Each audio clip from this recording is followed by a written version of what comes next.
My name is Emily Johnson. I'm 32 years old, and until that night, I believed I had a happy marriage. I had been married to my husband, David, for 5 years. We lived in a small, comfortable apartment in Charleston. I worked as an editor, and after years of hoping and trying, we were finally expecting our first baby. I thought our dream had finally come true. But there was one person who had never accepted me as David's wife, his mother, Linda. From the beginning, Linda made me feel like I was never good enough for her son. She criticized my cooking, complained about the way I took care of the house, and even made comments about my career. Whenever I tried to defend myself, David told me I was taking her words the wrong way. "She's just trying to help," he would say. So I stopped arguing. I learned to smile, stay quiet, and avoid conflict. Then I became pregnant, and Linda suddenly changed. She started calling me more often. She asked about the baby, offered advice, and even offered to help me after the birth. For the first time, I thought maybe she had finally accepted me. I was wrong. My pregnancy was mostly normal at first. I had some morning sickness and anemia, but nothing that worried my doctors. I worked until my 6th month and then went on maternity leave. David was supportive in the beginning. He came to appointments, helped around the apartment, and made me feel like we were preparing for our baby together. But slowly, things changed. He started missing doctor appointments. He spent more time on his phone. And whenever I asked what was wrong, he blamed work. Then I reached my 7th month. One evening, my cousin Sarah invited us to her birthday party. I was exhausted and didn't really want to go, but Sarah kept insisting. "You have to come," she said. "I haven't even seen your baby bump properly." David also wanted me to go, so I agreed. There were only about 15 people at the small cafe. I barely ate because I wasn't feeling well. David sat beside me, but most of his attention was on his phone. Every few minutes, I noticed him smiling at the screen. I assumed he was talking to his mother. About 2 hours later, something suddenly felt very wrong. My head started spinning. My stomach turned. Black spots appeared in front of my eyes. "David," I whispered, "I think we need to go home." He barely looked at me. "Wait. They haven't even brought the cake yet. I don't feel well." He sighed and finally agreed to leave. Outside, the cool air helped for a moment, but the weakness quickly became worse. I don't remember much of the ride home. I only remember struggling up the stairs because our elevator had been broken for a week. When we reached the 3rd floor, my legs almost gave out. I grabbed the railing. "Emily, come on," David said impatiently. "You're just tired." "I'm not fine," I told him. "Please call an ambulance." He rolled his eyes and reached for his phone. Then the intercom buzzed. It was Linda. "I decided to stop by," she said. "I wanted to see how you're doing." A few minutes later, she walked inside. She found me lying weakly on the couch. "What happened?" she asked. "I don't know," I whispered. "I feel terrible." Linda shook her head. "Oh, Emily. You worry about every little thing. Pregnancy isn't an illness.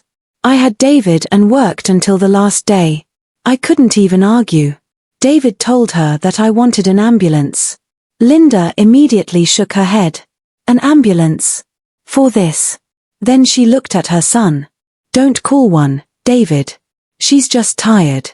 Those words still haunt me. Linda sat beside me and lowered her voice.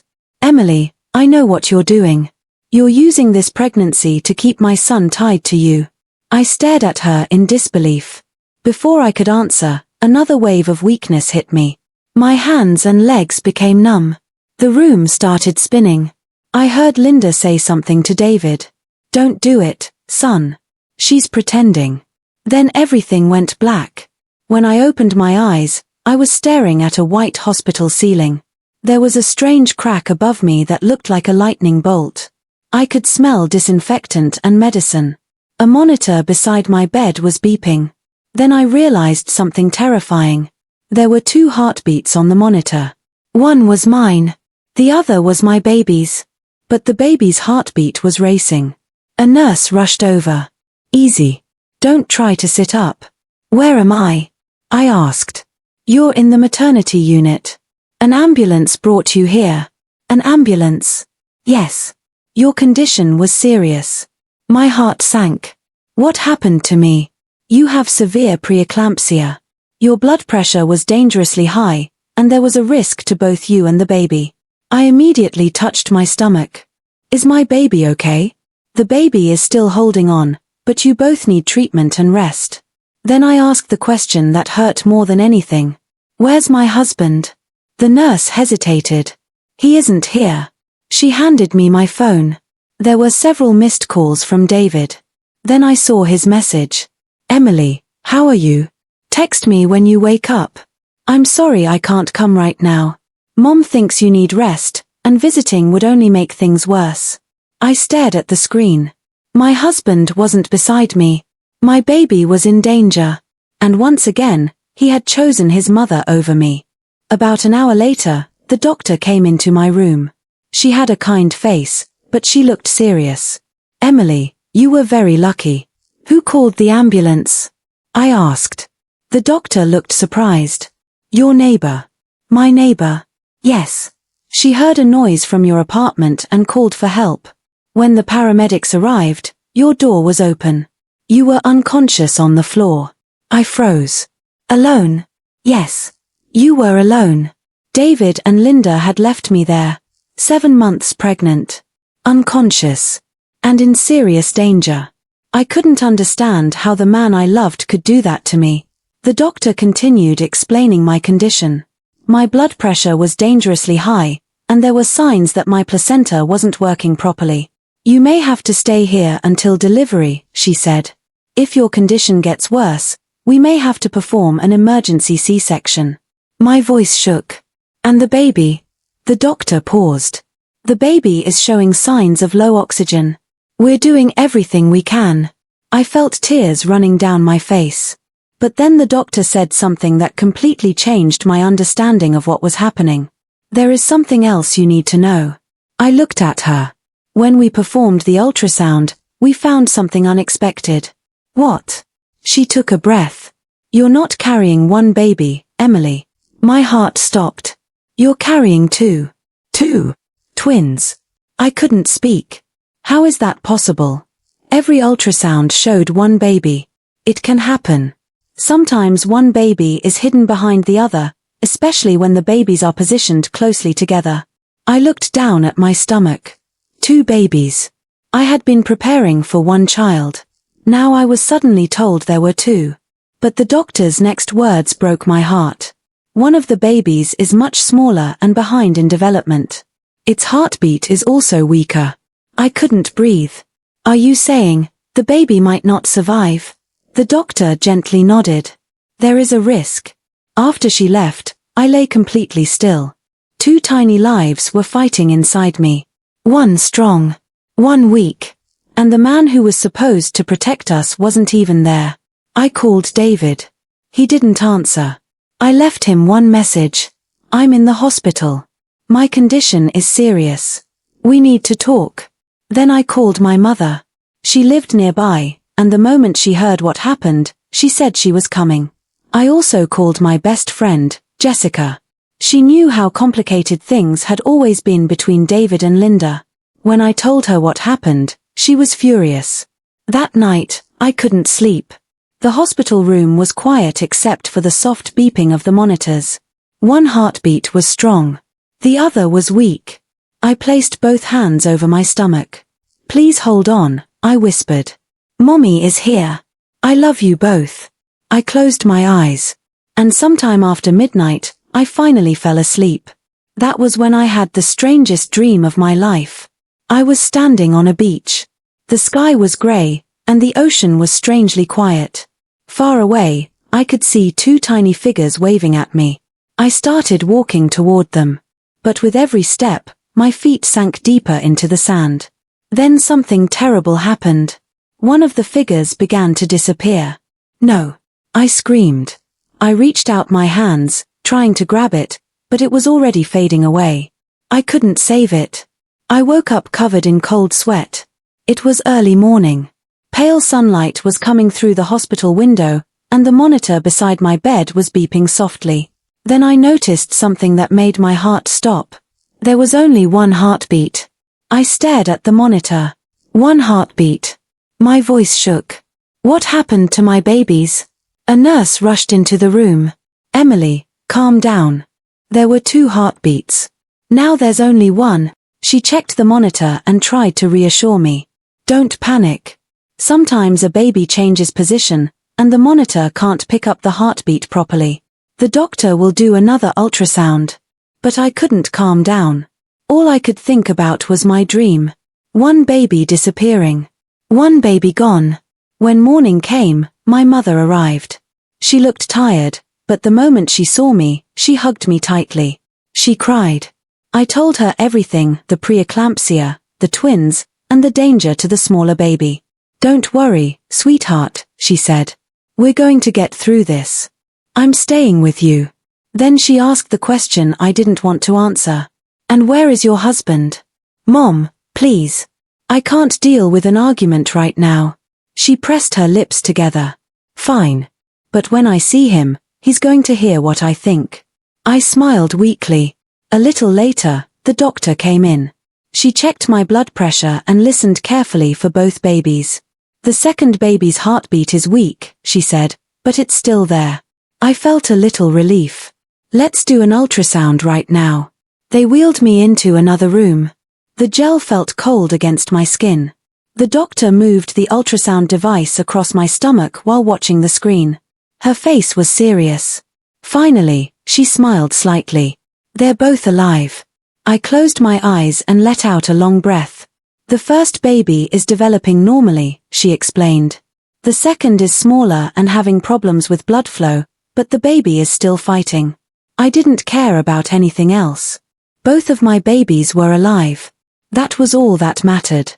When I returned to my room, Jessica was waiting for me. She had brought clothes, toiletries, water, fruit, and a few other things I might need. The moment she saw me, she hugged me. Emily, you scared me so badly. I didn't sleep all night. My mother and Jessica stayed with me for hours. My mom decided to rent a small room nearby so she could be close to me until the babies were born. Jessica promised to visit every day. But David still hadn't come. Not one visit. Not one real explanation. Not even a message asking about the babies. It felt like my husband had disappeared from our lives. That evening, after Mom and Jessica left, I called him again. This time, he answered. His voice sounded cold and distant. Emily, how are you? How do you think I am? I'm in the hospital. I'm sorry I couldn't answer earlier. I was busy. I felt anger rising inside me. Busy doing what? Emily, please don't start. I've had a lot going on. Mom hasn't been feeling well, so I've been with her. I wanted to scream. Instead, I remembered what the doctor had told me. No stress. So I took a slow breath. David, I'm seriously sick. I have preeclampsia. My blood pressure is dangerously high, and both the babies are at risk. There was silence. Then I told him the biggest news. And there's something else. We're having twins. What? Twins, David. 2 babies. He sounded shocked. How did we not know?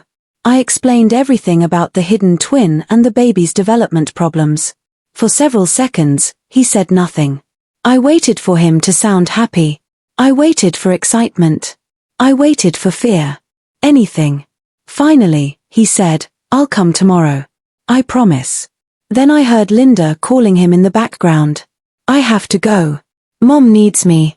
And the call ended. I stared at my phone. Something about his reaction didn't feel right. That night, I had the same dream again. The beach. The 2 figures. And one of them slowly disappearing. But this time, I could see the face of the person standing beside them. It was David. He was watching our baby disappear. And he wasn't doing anything to stop it. I woke up with a terrible headache. My blood pressure had risen again. The nurses rushed in and gave me medicine. The doctor warned me that if my blood pressure stayed high, they might have to perform an emergency C-section. The babies were still very early. It would be dangerous. But if my condition became worse, It might be the only way to save us. My mother and Jessica came back later that day. They brought fruit, books, and little things to keep me comfortable. They tried to make me laugh. I smiled for them. But inside, I was falling apart. Where was David? Why wasn't he here? Why didn't he call? By evening, there was still nothing. No visit. No message. No explanation. My mother noticed the sadness on my face. Emily, don't think about him right now. Think about yourself and the babies. I nodded. But I couldn't stop thinking about him. My husband, the father of my children, had left me alone when I needed him most. The next morning, during the doctor's rounds, I finally broke down. I told her everything. I told her about David, Linda, the ambulance, and how alone I felt. The doctor listened quietly. Then she sat beside me and held my hand. Emily, I'm not a psychologist, she said, but I've been a doctor for more than 20 years. I can tell you something important. Your stress affects your body, and your body affects your babies. I know, I whispered. I'm trying to stay calm. But I keep asking myself why he's doing this. What did I do wrong? She looked at me kindly. Sometimes people run away when life becomes difficult. Pregnancy complications can frighten some men. They don't know how to deal with fear and responsibility. She squeezed my hand. But remember this. His choices are not your fault. Her words helped me a little. But the pain was still there. Later that afternoon, I was lying in bed with my eyes closed when I heard the door open. At first, I thought it was a nurse. Then I smelled something familiar. David's cologne, mixed with cigarette smoke. I opened my eyes. He was standing near the door. In his hands was a bouquet of white roses, my favorite. Hi, he said quietly. Can I come in? I nodded. I didn't know whether I wanted to hug him or scream at him. He placed the flowers in a vase and sat beside my bed. He looked terrible. His face was pale, his eyes were tired, and there were dark circles under them. I'm sorry I didn't come yesterday, he said. I couldn't. I stared at him. Why? He looked down. Everything happened so suddenly. The twins. Your condition. The possibility that something could go wrong. His voice shook. I was scared. I felt tears fill my eyes. You think I'm not scared? He didn't answer. It's my body, David. Our children are growing inside me. One of them might not survive. I could die too. I took a breath. But I'm still here. I'm fighting because I have to. I can't run away and pretend none of this is happening. He lowered his head. I know. I've been selfish. I was thinking about my own fear instead of you and the babies. For a moment, I thought maybe he finally understood. Then I remembered everything that had happened. Your mother told you not to call the ambulance, didn't she? His head snapped up. Emily, what does your mother have to do with this? Nothing. She's just worried. Worried? My voice became louder. She told you not to call an ambulance while I was unconscious. She told you I was pretending. David looked away. Mom didn't mean what? I couldn't stop myself anymore. She left me there. You left me there. I was 7 months pregnant, unconscious, and seriously ill. He stayed silent. One of our babies could die, I continued. You didn't even come to the hospital. You didn't come to see the ultrasound. You didn't hear their heartbeats. My chest tightened. I needed my husband, David. Instead, you listened to your mother. Please calm down, he said. I'm here now. Everything is going to be okay. Okay. I stared at him. You think everything is okay? You showed up 2 days after I was admitted. You left me unconscious on the floor. And you chose your mother over your wife and your unborn children. He had no answer. Just then, the door opened. A nurse stepped inside. She looked at my face, then at the monitor beside my bed. Her expression immediately changed. What's going on? She looked at my blood pressure reading. Emily, your blood pressure is rising again. You cannot get this upset. I closed my eyes. For the first time, I realized something. Whatever was happening between David and me, I couldn't let it destroy me. Not now. Not when two tiny lives were depending on me. And deep inside, I knew the truth was still much darker than anything I had discovered so far. The nurse looked at David and then at me. Young man, I think you should leave now. Emily needs to rest. David stood slowly. He looked at me with guilt in his eyes. I'll come tomorrow, he said.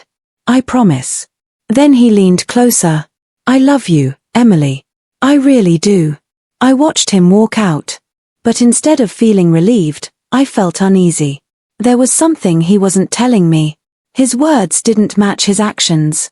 The nurse gave me medicine to help me calm down. This isn't good for you, Emily, she said gently. You need to protect yourself and your babies. I nodded. She was right. That evening, my mother came to see me. The moment she noticed the white roses David had left behind, she frowned. So, he finally came. Mom, please don't start. She immediately softened. I'm sorry, sweetheart. I'm just angry with him. I know, I whispered. I'm angry too. But right now, the babies are more important. Mom nodded and changed the subject. That night, I had the dream again. The same beach. The same two little figures. One of them slowly disappearing. But this time, I could clearly see who was standing nearby. It was Linda. My mother-in-law was watching my baby disappear. And she had a cruel smile on her face. I woke up shaking. For a few seconds, I couldn't breathe. Then I looked at the monitor. 2 heartbeats. One was strong. The other was weaker, but steady. Both of my babies were still alive. I placed my hand on my stomach. You're both still here, I whispered. Mommy won't give up on you. The next morning, the doctor checked me. Your blood pressure is more stable, she said. That's good news. But you must stay on bed rest, continue your treatment, and avoid stress. Doctor, do they both have a chance? She paused before answering. Yes. There is always hope. She explained that the first baby was developing normally and had a good chance of being healthy. The second baby is smaller and has blood flow problems, she said. But that doesn't mean we've lost hope. Sometimes the smallest babies surprise us. They can fight harder than anyone expects. I held on to those words. There was a chance. And as long as there was a chance, I would fight. That afternoon, David came back. This time, he didn't bring flowers. He had a small bag filled with fruit and juice. He looked calmer than before. Hi, he said. How are you feeling? Better. My blood pressure is stable. And the babies? They're still fighting. David sat beside me. His hands were cold, and I noticed they were trembling. Emily, I need to apologize. I didn't say anything. He continued. I'm sorry I wasn't here when you were admitted. I'm sorry I didn't answer your calls. And I'm sorry I left you alone that night. I stared at him. I was scared, he said. When you fainted, I panicked. I didn't know what to do. I waited. Mom told me not to call an ambulance. She said you were just exhausted and needed sleep. I believed her because she's my mother. I've always trusted her. My stomach turned. So you just left me there? He looked down. She said you would wake up soon.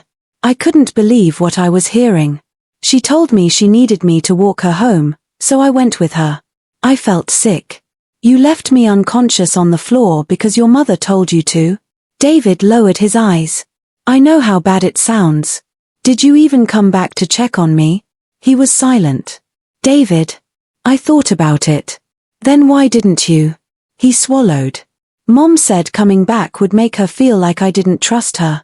She said she'd be hurt. I stared at him. He had been more worried about hurting his mother's feelings than keeping his pregnant wife and unborn babies alive. Do you understand what could have happened? I asked. He nodded. I could have died, I continued. Our babies could have died.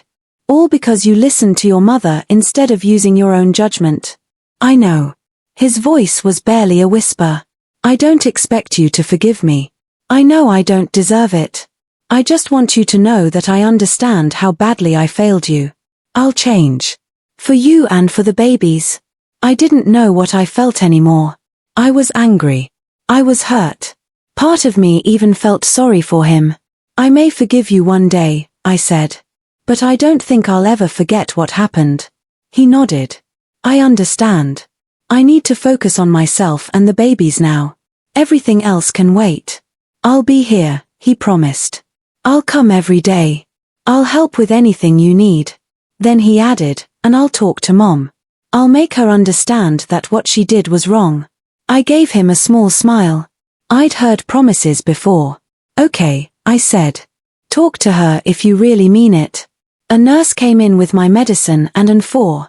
David stood up and kissed my forehead. I'll come tomorrow. He looked into my eyes. I love you, Emily. Then he left. Again, that strange feeling returned. Something wasn't right. It felt like David was hiding something from me. The nurse adjusted my IV and checked the monitor. Everything looks good, she said. Both babies are holding on. The smaller baby's readings have actually improved. For the first time in days, I smiled without forcing it. That was the best news I'd heard. Later, Mom and Jessica came to visit. They brought homemade chicken soup, fruit, and some magazines. Mom talked about the room she had rented nearby. Jessica told me funny stories from work. For a little while, I forgot about everything. But after they left, David's promises came back to my mind. I picked up my phone and decided to check my email. There were dozens of unread messages. I deleted the junk emails one by one. Then I noticed something strange. There was an email from David in my deleted folder. I stared at it. David never emailed me. We always used text messages or phone calls. Why was his email in my account? Then I remembered something. A few months earlier, David's laptop had stopped working. He had needed to send some important documents, so I let him use my laptop. I had even given him my email password. Maybe he had forgotten to log out. I opened the email. The moment I read the first few lines, my entire body went cold. It wasn't meant for me. It was addressed to a woman named Anna. I started reading. The email said he couldn't stop thinking about her after their last meeting. He said what they had between them felt real. Then I saw the words that broke my heart. He admitted he knew he was hurting me. He admitted he should tell me the truth. But he said he couldn't do it while I was pregnant because it would destroy me. Then came the part that made my hands shake. He had spoken to his mother. Linda knew about Anna. And she agreed with him. The message said that David should stay with me until the babies were born. After that, he planned to leave me. For Anna. Then he wrote that he loved Anna more than anything. I read the email again. Then again. I couldn't believe it. David was having an affair. And Linda knew. She wasn't just defending him. She was helping him plan to leave me. The email had been sent 3 months earlier. I had been 4 months pregnant. 3 months ago, David and I had been sitting together choosing baby names. We had talked about the nursery. We had laughed about what our children might look like. And all that time, he had already decided to leave me. I felt like the floor had disappeared beneath me. My hands were shaking. My heart was racing. But the worst part wasn't just the affair. It was the plan. They wanted him to stay with me until the babies were born. They were waiting for me to give birth. Then he would leave. I realized that while I had been fighting for our family, they had already decided that our family was temporary. I needed to talk to someone. But I didn't want to call my mother. She would confront David immediately. Jessica would be furious. I needed someone who could stay calm. So I pressed the nurse's call button. Could I please speak to the doctor? A few minutes later, the doctor came into my room. One look at my face and she knew something was wrong. Emily, what happened? Are you feeling sick? Physically, I'm okay, I said. My voice broke. But I just found out something, and I don't know what to do. I handed her my phone. She read the email carefully. Her expression changed. When she finished, she looked at me with sympathy. Emily, I'm your doctor, not a therapist, she said gently. But I can tell you this as a woman. People can make terrible choices. They can be selfish, dishonest, and cruel. She placed the phone back in my hand. And from what I've just read, Your husband has made some very cruel choices. I looked down at my stomach. My babies were still fighting for their lives. And suddenly, I knew I had to fight for myself too. Because this wasn't only about saving my marriage anymore. It was about protecting my children from people who had already decided that I was disposable. And I had a feeling the truth was even worse than that email. I looked at the doctor, completely lost. What am I supposed to do? I asked. I'm pregnant, I'm in the hospital with serious complications, I'm carrying twins, and one of my babies is already in danger. And now I've found out that my husband is cheating on me and planning to leave me. His mother knew about it too. The doctor sighed and sat beside me. Emily, right now, you need to think about only two things, yourself and your babies. Everything else can wait. But how can I act like nothing happened? It will be difficult, she said. Very difficult. But you need to stay calm. Your babies don't deserve to suffer because of their father's choices. I knew she was right. My heart wanted to scream. I wanted to call David immediately and tell him that I knew everything.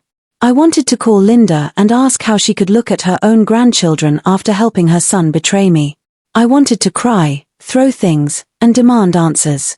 But the doctor shook her head. Don't do it, Emily. Not now.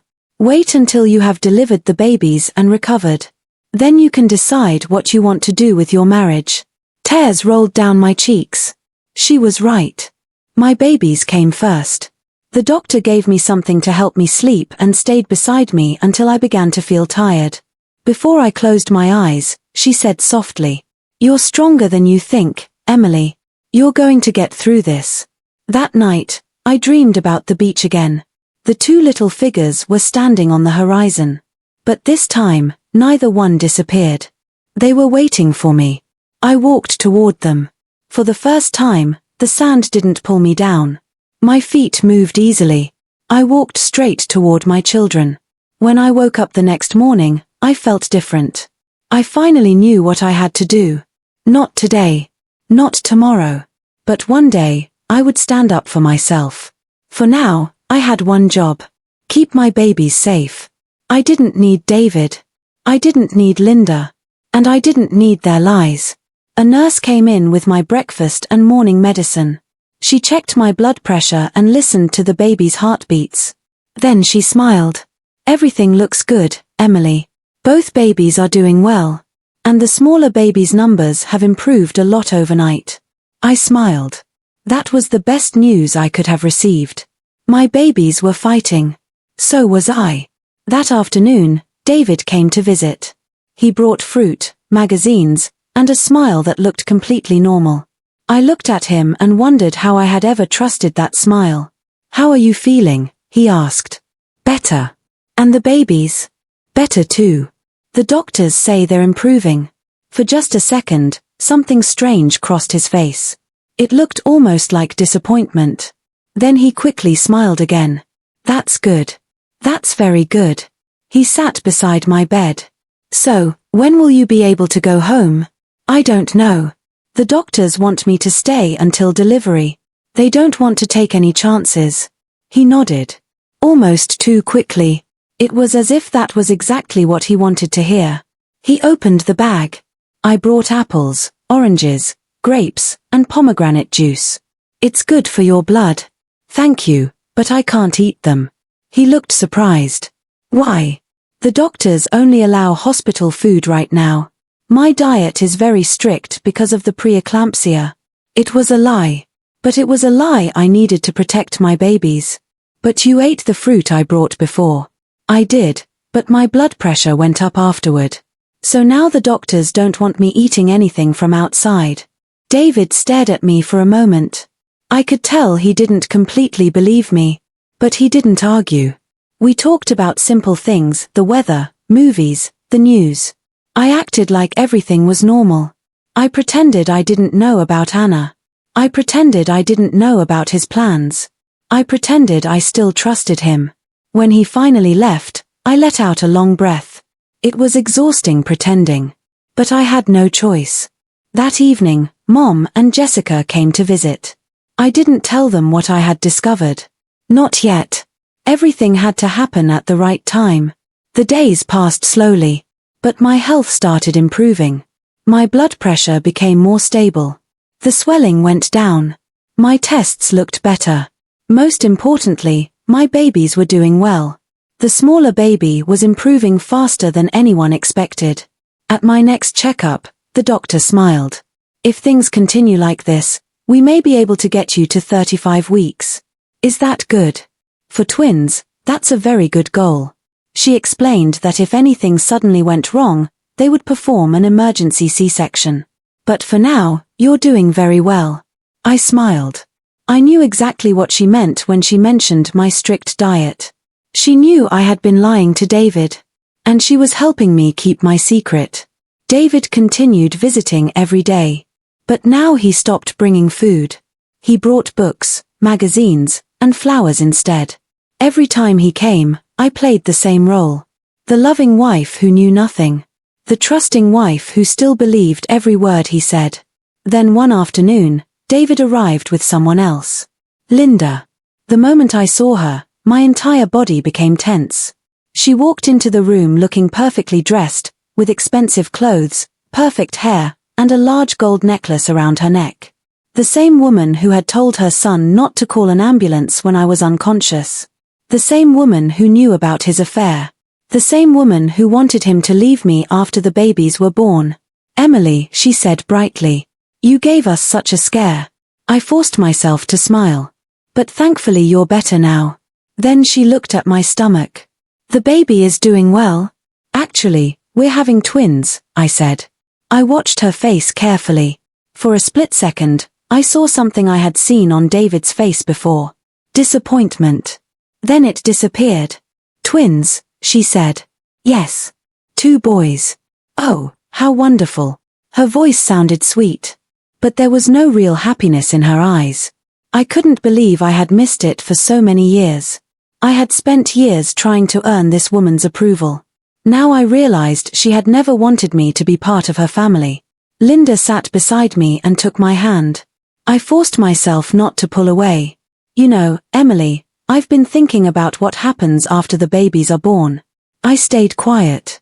I think you should move in with me. I almost laughed. With you? Yes. I have a large apartment with 3 bedrooms. Twins will be difficult to manage, and I can help you. After everything she had done, she was suddenly offering to take care of me and my children. I knew exactly what she wanted. Control. Control over me. Control over the babies. And control over David. Thank you, I said calmly. But David and I have already decided to stay in our own apartment. My mother is going to help me. Linda's smile disappeared for a second. Your mother? Yes. She already rented a place nearby so she can help after the babies are born. Linda's lips tightened. Well, think about it. Your mother isn't young anymore. Taking care of 2 newborns will be very hard for her. My mother is 53, I replied. The same age as you. And she's perfectly capable. I saw the small flash of anger in Linda's eyes. Then she smiled again. Of course. I only wanted to help. David had been standing silently near the window. Suddenly, he spoke. Mom, Emily is right. I looked at him in surprise. It's better for us to stay in our own apartment. And her mother wants to help with the babies. We shouldn't stop her. Linda turned toward him. She looked shocked. I had never seen David stand up to his mother like that. She gave him an angry look, but quickly covered it with a smile. Well, if that's what you've decided, then fine. I only wanted to help. I nodded. But I knew the truth. Her offer had nothing to do with helping me. She wanted control. A little later, they left. Linda looked angry. David was unusually quiet. And I felt something I hadn't felt in a long time. A tiny victory. That evening, Dr. Reyes came to my room. She wasn't there for her normal checkup. She had come because she wanted to talk. I told her about Linda's visit and the offer to move in with her. The doctor listened carefully. You did the right thing by refusing. What should I do next? She looked serious. Stay away from them as much as you can. They're dangerous people. I swallowed. I know. Then she said something that made me realize how serious the situation really was. After the babies are born, you have evidence. You have the medical records, the test results, and a witness. I looked at her. A witness? Yes. My heart began beating faster. She continued. If someone claims you wanted to harm your own pregnancy, there's an obvious question. Why would a mother who desperately wanted her babies suddenly take something dangerous? I nodded slowly. And if you never knowingly took anything, the possibility that someone gave it to you without your knowledge becomes very important. I stared at the doctor. Suddenly, everything that had happened before the hospital came rushing back into my mind. The dizziness. The sudden weakness. The strange way David had behaved. Linda's words. And the fact that they had both wanted me to stay home instead of going to the hospital. For the first time, I wondered if the affair was only part of the truth. Maybe the betrayal I had discovered was much bigger than I thought. And maybe my babies had never been in danger by accident. The doctor was right. But remember, Emily, she said, the final decision is yours. Whatever you choose, I will support you. I gave her a grateful smile. For the first time in days, I felt like I wasn't completely alone. I still had so many questions. Should I stay with David and pretend I never discovered the truth? Or should I leave him and start over? The thought of raising 2 babies alone scared me. But staying with a man who had betrayed me and possibly tried to harm my pregnancy scared me even more. That night, I dreamed about the ocean again. 2 little figures stood on the horizon. As they came closer, I realized they were 2 baby boys. They looked almost exactly alike. They were smiling and reaching their hands toward me. This time, I walked toward them without fear. The sand didn't trap my feet. Nothing was stopping me. I woke up the next morning knowing what I wanted. I could raise my sons by myself. I could love them. Protect them. Give them a safe home. I didn't need David to do that. And I certainly didn't need Linda. The weeks that followed were surprisingly peaceful. My blood pressure stayed normal. The swelling disappeared. My tests continued to improve. Most importantly, both babies were growing well. Even the smaller baby had caught up. Dr. Reyes was amazed. In all my years of practice, I've rarely seen someone with severe preeclampsia improve this quickly, especially while carrying twins. I smiled. Maybe my babies just decided they weren't ready to give up. By the time I reached 35 weeks, the doctors felt confident enough to plan the delivery. Because I was carrying twins and had already suffered from preeclampsia, they recommended a planned C-section. I agreed. All I wanted was for my boys to be born safely. The date was set for the following week. David acted strangely calm when he heard the news. Mom and Jessica were thrilled. I still hadn't told them about my decision to leave David. There would be time for that. Right now, I wanted to enjoy the moment. Then the day finally arrived. The day I had been waiting for. The day I would meet my sons. I woke up early with a strange mix of fear and excitement. Today, I would finally hold my babies. My boys. My future. David arrived early carrying a huge bouquet of white roses. He had a nervous smile on his face. I looked at him and thought, this is the last day. The last day I would pretend I didn't know the truth. The last day I would pretend our marriage was still real. The last day I would hide what I knew about his betrayal and everything he and Linda had done. How are you feeling? He asked. Nervous. A little, I said. Mostly excited. Today I finally get to meet our sons. He nodded and placed the flowers in a vase. Then he sat beside me and took my hand. His fingers were cold and damp. I wondered if he was nervous because he was afraid his plan had failed. He had expected something very different. Instead, our babies were alive, healthy, and ready to be born. I'll wait outside during the surgery, he said. Then I'll be the first to see our boys. I gave him a small smile. No, I thought to myself. I will be the first. I was their mother. I had carried them. I had fought for them. And I had protected them even when their own father had failed them. Around 10 in the morning, they wheeled me into the operating room. Everything looked bright and white. The room smelled like antiseptic. I lay on the table and listened to the doctors preparing for the surgery. I wasn't thinking about David anymore. I was thinking about my babies. I imagined their faces. I imagined holding them. I imagined the life we would have together. A life without lies. A life without Linda's control. A life where my children would feel safe and loved. Then I felt pressure in my stomach. There was no real pain. I heard the doctors talking. And then suddenly, a baby cried. It was loud and strong. My first son. I started crying. A minute later, another cry filled the room. My second son. The baby who had once been so small and weak was crying just as loudly as his brother. Dr. Reyes smiled. Congratulations, Emily. They're both doing wonderfully. I couldn't stop crying. They brought the babies close enough for me to see them. 2 tiny boys. 2 beautiful faces. My sons. My whole future. I felt a kind of love I had never known before. After the surgery, I was taken back to my room. David was there. Linda was standing beside him. Both looked pale and nervous. "How are you?" David asked. "And the babies?" "We're all fine," I said. "The boys are healthy." I watched their faces. For a second, I saw something in their eyes. Disappointment. It was quick, but I noticed it. Then Linda forced a smile. "That's wonderful, Emily. When can we see them?" David asked. "They're being checked right now. After that, they'll come to me for their first feeding." They nodded. Just then, a nurse came into the room. "Emily needs to rest. You can come back during visiting hours." David looked like he wanted to argue, but Linda stopped him. "Of course. She needs her rest."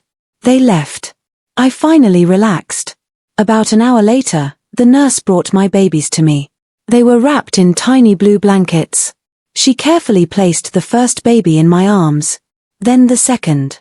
I couldn't tell them apart yet. But I knew I would soon. I fed them one after another. It was tiring and completely new. But it also felt natural. As I looked down at my sons, I made a promise. I would always protect them. No matter what happened. No matter who stood against us. After feeding, the nurses took them back to the newborn unit for observation. I lay in bed smiling. After everything I had been through, I was finally a mother. That evening, Mom and Jessica arrived. They were glowing with happiness. They were allowed to see the boys through the nursery window. "Oh, Emily," Mom said. "They're beautiful. They look like little angels," Jessica added. Mom smiled. "And they look so much like you when you were a baby." I felt strangely happy hearing that. I wanted them to look like me. I wanted their future to belong to them, not to David or Linda. "Have you chosen names?" Jessica asked. I thought about it. David and I had once discussed baby names. But those plans belonged to the old life. I wanted new names. Names I chose for my sons. "I think Ethan and Matthew," I said. Mom smiled. "Beautiful names. Ethan means strong," I explained. "And Matthew means gift from God." I looked toward the nursery. "They're both the greatest gifts I've ever received." We talked late into the evening about the future. I didn't tell them about my plan to leave David. I didn't want anything to ruin that day. That night, the nurses brought my boys back for another feeding. I held them close. My heart felt so full that I thought it might burst. The next morning, Dr. Reyes checked my stitches. "You're healing very well, Emily. If everything continues like this, you and the babies could go home in about a week." Home. The word made me stop. I couldn't go back to the apartment where all those terrible things had happened. Not with my babies. "Dr. Reyes, can I talk to you privately?" "Of course," she said. "I'll come back after my rounds." Around 11, David arrived. He brought flowers and a few toys for the babies.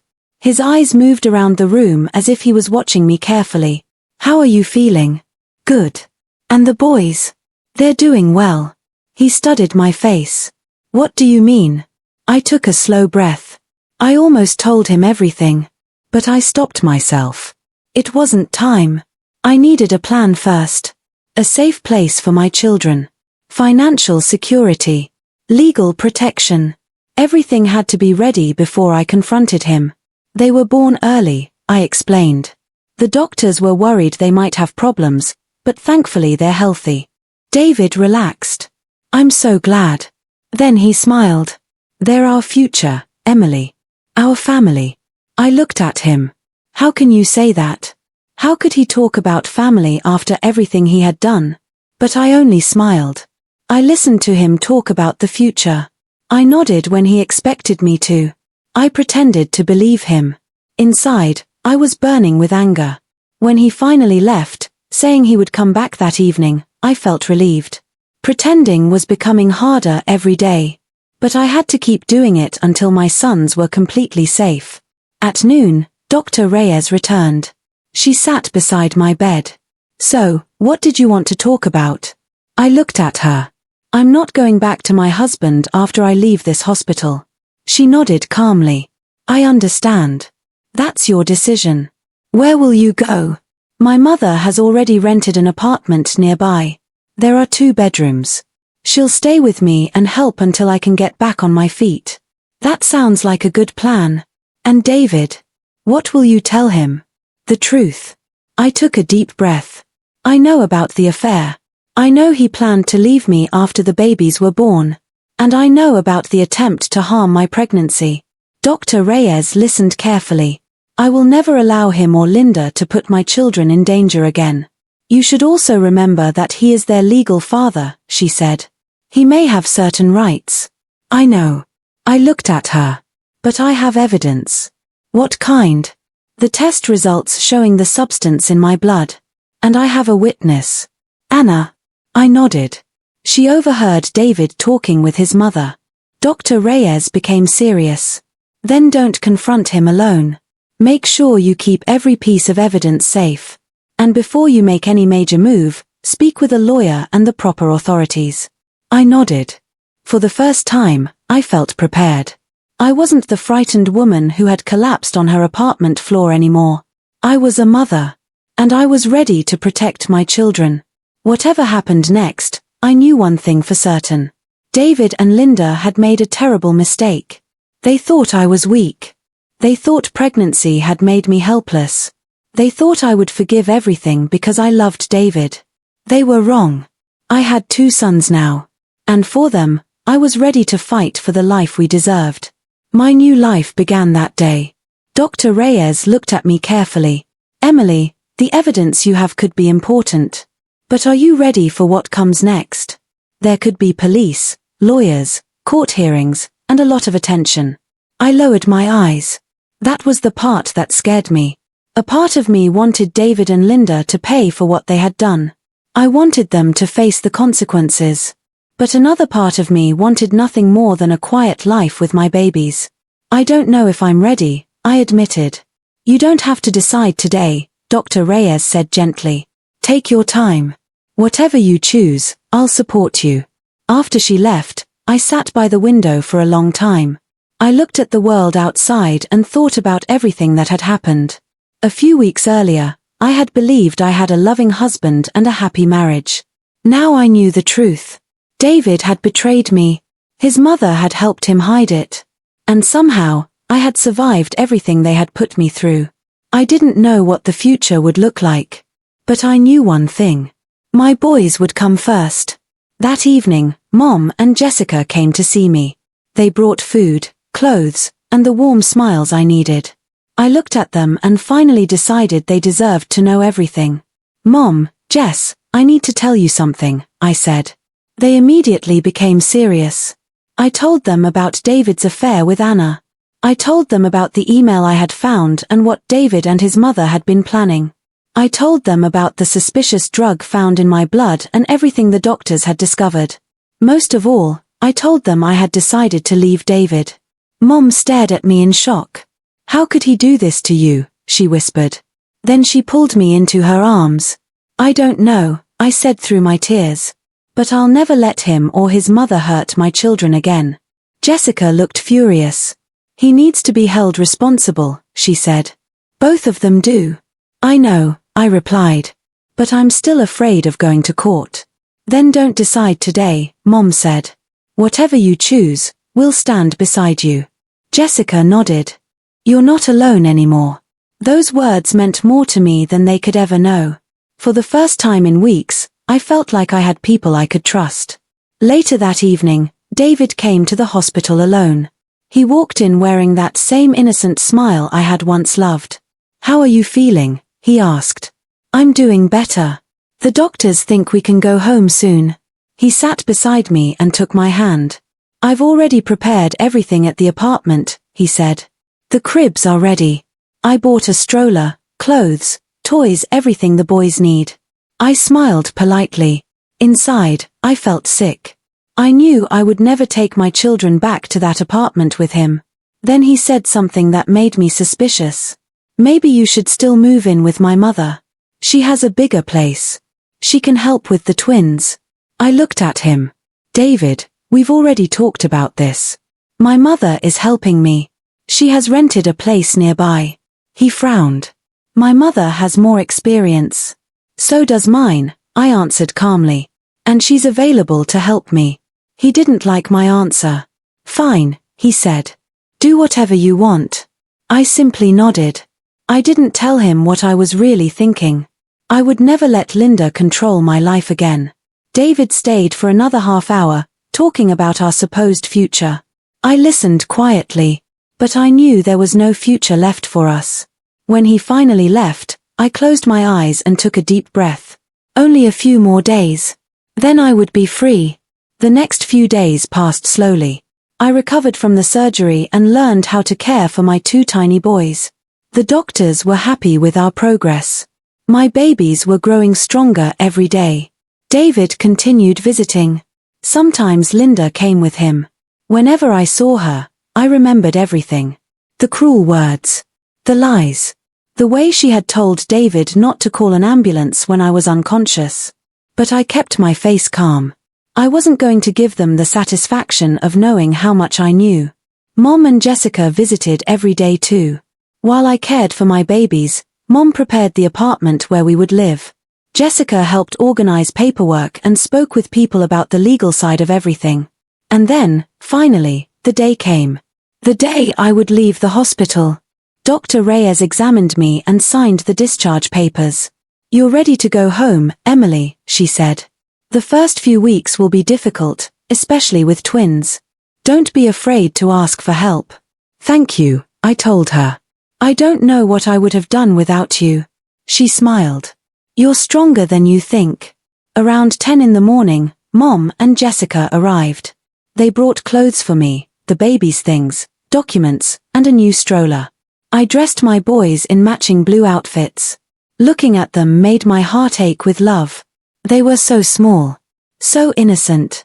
They had no idea what had happened before they were born. And I promised myself they would grow up surrounded by love, not fear. Then David walked into the room. He was carrying another bouquet of white roses. His smile disappeared when he saw us ready to leave. What is this? He asked. I thought we were going home together. I called a taxi, I said. He looked confused. I turned toward Mom and Jessica. They both nodded. David, I said quietly, we need to talk. His face tightened. About what? I looked directly into his eyes. I know everything. He froze. Everything about what? Your affair with Anna. Your plan to leave me after the babies were born. The conversations with your mother. And what happened when I collapsed at home. His face suddenly lost all color. What are you talking about? Don't pretend you don't know. He stepped backward. This is postpartum stress. You're not thinking clearly. No, I said. For the first time in months, I'm thinking very clearly. I reached into my bag and pulled out the folder I had prepared. I have the medical records. I have the test results. I have the email you sent to Anna. And I have people who can confirm parts of what happened. David stared at the folder. You can't prove anything. I don't need to argue with you, I replied. The evidence will speak for itself. Mom stepped beside me. Emily and the babies are coming with me. David's voice became angry. They're my children. I have rights. Jessica looked at him coldly. You should have thought about your responsibilities before abandoning your pregnant wife when she needed you most. David clenched his fists. You're taking my children away from me. I shook my head. No, David. Your choices brought us here. He stared at me. I could see fear in his eyes now. For the first time, he understood that I wasn't the same woman he had controlled before. I wasn't begging him to love me. I wasn't asking him to choose me over his mother. I was leaving. He looked at the folder again. You're bluffing, he whispered. I opened it. Then take a look. Inside were the documents I had collected with help from Dr. Reyes, my mother, and Jessica. David said nothing. For several seconds, the room was completely silent. Finally, he looked at me. Fine, he said quietly. You win. I almost laughed. This wasn't a game. There was nothing to win. My life had been at risk. My babies had been at risk. And I had nearly lost everything because I trusted the wrong people. David tried one last time. But you're taking their father away from them. I love those boys. I looked at him sadly. Then you should have thought about that before you put their lives in danger. He lowered his head. I held my sons closer. Leave, David. He looked at me. Emily, please leave. And stay away from me and the children until everything is handled properly. He stood there for another moment. Then he turned and walked away. I watched him disappear through the hospital door. And just like that, the man I had once loved walked out of my life. I didn't cry. I didn't scream. I simply breathed. For the first time in a very long time, I felt free. I looked down at my two sons. They were sleeping peacefully in their little blankets. I kissed each of their foreheads. Mommy is here, I whispered. And I'll protect you. No matter what. I had no idea what the future would bring. There would probably be difficult days ahead. There might be lawyers, questions, and painful memories. But I was no longer afraid of starting over. Because I had already survived the hardest part. I had survived betrayal. I had survived fear. And most importantly, I had survived for my children. That day, I didn't just leave a marriage. I chose my children. I chose myself. And I chose a new life. A new beginning. Mom wrapped her arms around me and held me tightly. You did it, sweetheart. I'm so proud of you. I couldn't hold back my tears. Jessica hugged me next. We're with you, Emily, she said. You and the boys will never have to face this alone. The three of us stood there together. Three women who had chosen to stand beside me when everything in my life had fallen apart. A few minutes later, we were ready to leave. I looked around the hospital room one last time. I had spent 2 long weeks there. It was also the place where my 2 sons had entered the world. So much had happened inside those walls. Fear, pain, betrayal, but also hope. And the greatest joy of my life. My babies. When I walked outside, the bright spring sunlight almost made me squint. Flowers were blooming everywhere, and the air smelled fresh and sweet. It felt like the world was giving me a second chance. Mom carefully helped put the babies into the taxi. Then she sat beside me and held my hand. Let's go home, sweetheart. I smiled through my tears. Yes. Home. But this time, home meant something different. It wasn't the apartment where I had lived with David. It wasn't a place filled with lies and fear. It was the beginning of a new life. A life for me and my boys. As the taxi drove away from the hospital, I looked down at my sleeping sons. They were so peaceful. I gently touched their tiny hands. I promise I'll always protect you, I whispered. I'll love you with everything I have. No matter what happens, I'll never give up on you. For the first time in months, I wasn't thinking about David. I wasn't thinking about Linda. I wasn't thinking about their lies. I was thinking about the future. My future. Our future. 1 year later. A year had passed since the day I left the hospital. My boys were no longer tiny newborns. They were already taking their first steps and trying to say their first words. One afternoon, I sat in my mother's kitchen with a cup of tea in my hands. Across the room, Mom was playing with her grandsons. She was laughing as they crawled around her, trying to catch her hands. Watching them made my heart feel full. Mom had been there for me through everything. She had never judged me. She had never asked why I stayed with David for so long. She simply helped me pick up the pieces and build a new life. I looked at my boys and thought about how much my life had changed in just 1 year. The beginning hadn't been easy. Those first few months were exhausting. 2 babies meant twice the feeding, twice the crying, twice the sleepless nights. There were days when I felt completely drained. But I kept going. Mom helped me. Jessica helped me. And little by little, I learned that I was stronger than I had ever believed. I also learned something important. I didn't need David to build a happy life. I didn't need his approval. I didn't need his mother's permission. I could take care of my children. I could make my own decisions. I could stand on my own. And most importantly, I could be happy again. Now, when I looked around my mother's home, I saw everything I needed. My 2 beautiful boys. My mother. My closest friend. People who loved me without asking for anything in return. Sometimes, late at night, I still remembered David. He had once been the man I loved more than anyone. For 5 years, I had believed he was my best friend and my partner for life. Learning the truth about him had broken something inside me. But time had healed much of that pain. I didn't know where David lived anymore. I didn't know what he was doing. And honestly, I didn't want to know. He belonged to my past. My children belonged to my future. I had once been terrified of losing my marriage. Now I understood that losing David had actually given me something I never knew I needed. My freedom. I had walked away from lies and chosen truth. I had walked away from fear and chosen courage. I had walked away from a man who didn't protect me and chosen to protect myself and my children. I looked at my boys as they laughed and chased each other across the room. I smiled. My life wasn't perfect. But it was mine. And for the first time, I was truly happy. I didn't need the old life anymore. I had built a new one. A life filled with love, strength, hope, and 2 little boys who were my whole world.